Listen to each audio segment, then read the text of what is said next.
many reasons, when the Formula One circus arrives in Europe, it brings a slew of upgrades with it. And this year will be no different. In fact, with the complete overhaul of F1's technical regulations, it's become even more important for teams to develop their car as quickly as possible. Without further ado, let's take a look at the improvements we can expect to see in Imola, as well as a rumour that's been circulating the paddock that may be a concern for some. Ferrari have completely blitzed the field at the start of the 2022 season.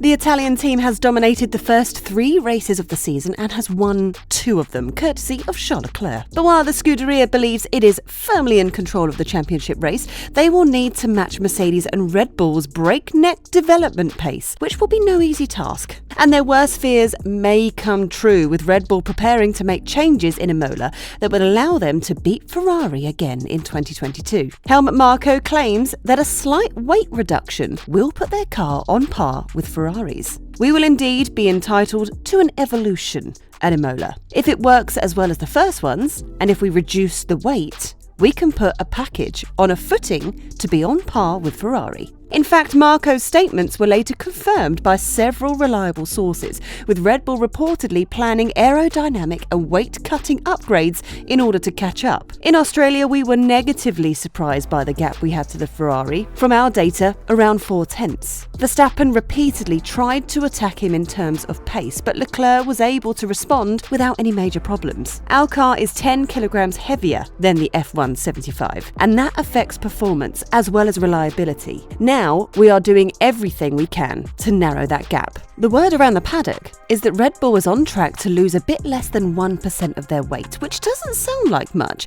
but accounts for the vast majority of the weight difference between the Ferrari and Red Bull cars. This is undoubtedly a significant upgrade for the Anglo-Austrian team, which could provide Verstappen and Perez with an interesting performance boost, particularly on a stop-and-go track like Santurno. The ability to better balance the front end on higher load circuits, which is one of the RB18 project's most pressing current issues, given that the Emilia-Romagna circuit necessitates a very precise front end coupled with a stable rear end that rotates tightly without losing too much speed or traction. However, while Red Bull attempts to improve their car in order to compete with Ferrari, the Italian team will remain cautious about producing major aerodynamic updates, not least because there will only be 1 hour free practice for their evaluation, given the sprint race on the first weekend. Ferrari team principal Mattia Binotto describes the situation. If we look at ourselves, there will not be many upgrades in Imola because it will not be the right place. We've tried to mitigate, shall I say, the issue we've got so far,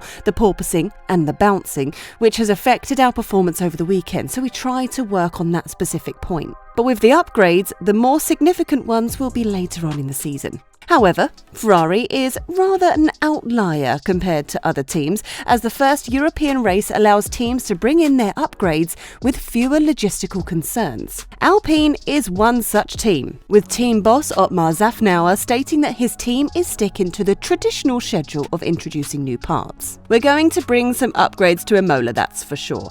I wouldn't be surprised if everyone brings upgrades to Imola. It seems in my 25 years of doing this, for whatever reason, the first European races are where everyone plans their upgrade. It used to be Barcelona, now it's Imola. But it's the 4th race as well, so around the 4th/5th race, everyone brings upgrades. So we too will be bringing some. It's all aero. Szafnauer hinted that the changes would concentrate on one area, which is thought to be the floor. It's the bit that makes the biggest difference. That's the bit that's changing. It's not a bit of everything, and it should be significant. Alpine's good form in Saudi Arabia and Australia, where Fernando Alonso was in contention for pole before his engine failure, he believes bodes well for Imola. Melbourne has characteristics that other circuits have too, so we'll be quick in other places. Our car is strong in some areas, and it's not weak in anything, but it's less strong than others. And this circuit and Saudi are pretty good. I think Imola will be a good track for us. It's anybody's midfield to be the best of the midfield. So we're planning to be that team, and we'll work hard to make sure that we are. Szafnauer has also commented that the F1's budget cap will make it more difficult for Mercedes, which has yet to finish higher than 3rd, to resolve its current issues, potentially opening the door to Alpine to compete with the Brackley team as the season progresses. In the past, they would have had the money to throw at it and the resource to throw at it. So now maybe one of the limiting factors for them to be able to throw their big resources of money at it is the budget cap. So I think the budget cap helps too, and I think rightfully so.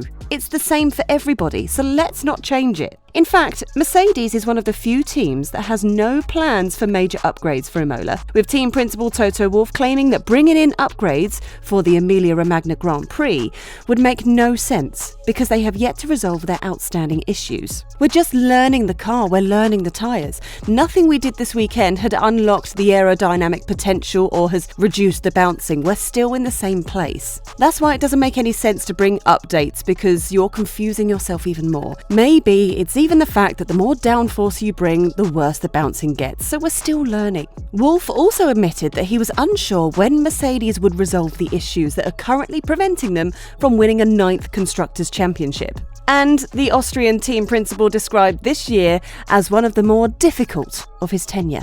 I'm optimistic that eventually we're going to get there, whether that's in 2 races or 5 or by the end of the season, I don't know. But you need to stay humble. My time horizon is not a race weekend or a year.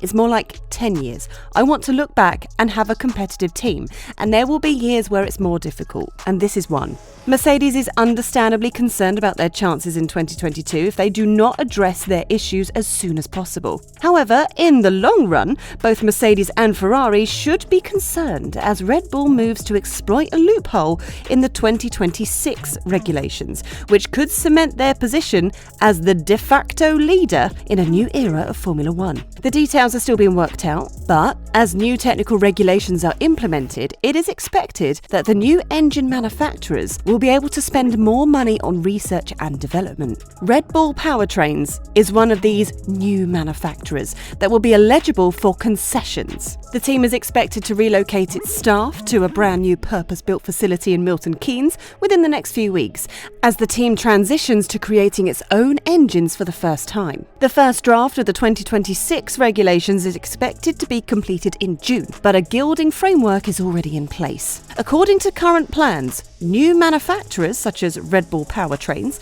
and others who join the sport would be entitled to an additional $10 million in their budget cap for the first 2 seasons and $5 million on the third. A further $15 million would be set aside for capital expenditure projects. Red Bull chief Christian Horner is pleased with the first 2 figures, but believes the additional allowance should be increased because new projects will be playing catch-up with their more established engine-making competitors. I think the framework that actually exists within the power unit regulations is reasonable from a newcomer status perspective, which obviously Red Bull Powertrains will be for 2026. It's modest hours, and it's a modest, I think, 10 million in the first 2 years and 5 million in the third year as an allowance for a newcomer. The thing that is the most restrictive that needs to be looked at is from a CapEx perspective, because essentially there's only $15 million worth of capital expenditure allowed on equipment from when the cap comes in. Now, when you look at our competitors, that in some cases have obviously had 70 years of investment on the engine side, to think that you can have a facility fully operational and equipped within the next 8 months is unrealistic. I think that's something that needs to be looked at.